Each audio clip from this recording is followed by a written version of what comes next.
Name of Allah, entirely merciful, especially merciful. Assalamu alaikum, my dear viewers, friends, students. I am Johar, Imam of the Internet channel. My dear viewers, and today video we will learn that and those. Now, without wasting your time, let's start. My dear viewers, pananane video ke bamu date or those wayo. نو د ستاسو د وخت د ضایع کولو نه بغیر راځي چې سټارټ کړو دات یا دیټ دا په دوو طریقو پروناونس کیږي وی کین پروناونس اٹ دات اینڈ دیټ دا دات هم پروناونس کیږي او دیټ هم پروناونس کیږي او دا دیټ مونږ د څه دپاره استعمالوو یا دا د څه دپاره استعمالیږي مای ډیر سټوډنټس دیټ دا is used to show singular thing, place, person located far from us. My dear viewers, that mung hala istemalawu ya that hala istemalegi kala che zamung sara yau sees ya yau kas ya yau ze patadad ke yau wi au zamung na lariwi laka us for example halta yau halak walad zwan che that is abuain that is ابوین و دلته د that مونږ له شو کړ چې دا لرې دی یا فار ایگزامپل هلته لرې یو چیر پروت په ګراوند کې وایي چې that is a chair یا فار ایگزامپل وی کین say that that is a school هغه سکول دی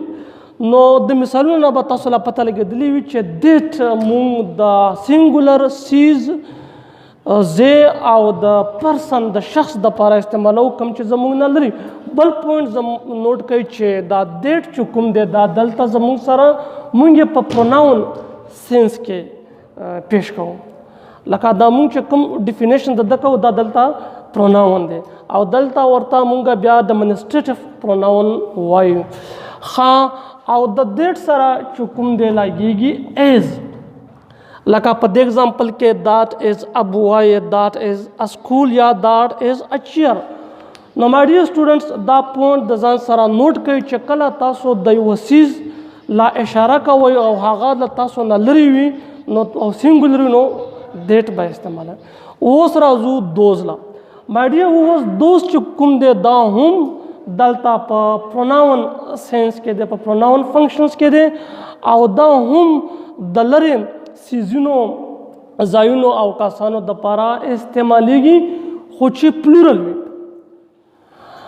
دیټ مونږ د سینګولر د پاره استعمالو او دوز مونږ د پلورل د پاره استعمالو او د دواړو معنی چې کومه دا سیم ده دیټ چې کوم دا هم هغه او دوز چې کوم دی په پښتو کې د دې معنی ده هغه فور ایگزامپل هلته اوس هلکان ولاړ دي او مونږ وایو چې دوز آر بوایز هغه هلکان دي دوز آر بوایز هغه هلکان دي و دات از ا بوای هغه هلک دی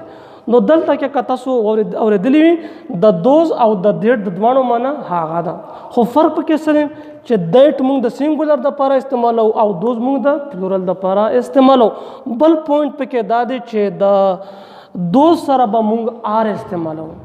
او چې کوم اوبجیکټ وي کوم ناون وي د هغې سره به هغه به هم په پلورل فارم کې استعمالوو لکه اوس د اگزامپل له وګورئ دوز آر بوایز اوس مای ډیر سټوډنټس دا بوایز دی دلته ورسره موږ د ایس اضافه کړې ده ځکه چې دا موږ پلورل فارم له شفټ کړی دی که چېرته اوس موږ لیکلی وای چې دوز آر بوایې نو دا به رونګ وي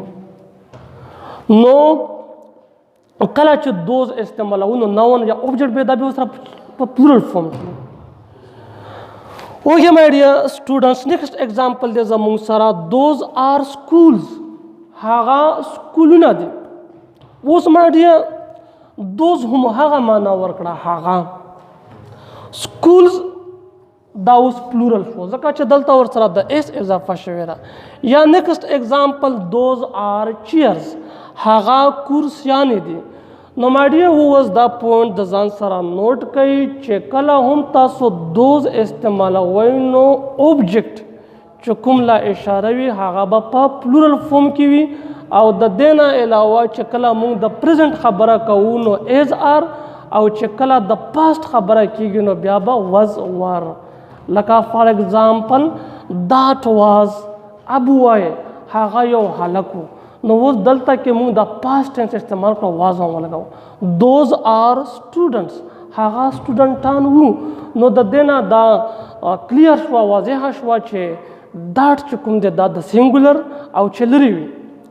او دوز چې کوم دی دا د پلورل دپاره او چې لرې وي نو زه امید لرم چې تاسو به پرې پوه شوي وئ که بیا هم څه پوښتنه تپوس وي نو په کمنټ باکس کې تپوس کولی شئ او زما چینل سره سبسکرایب کړئ. تھینکس.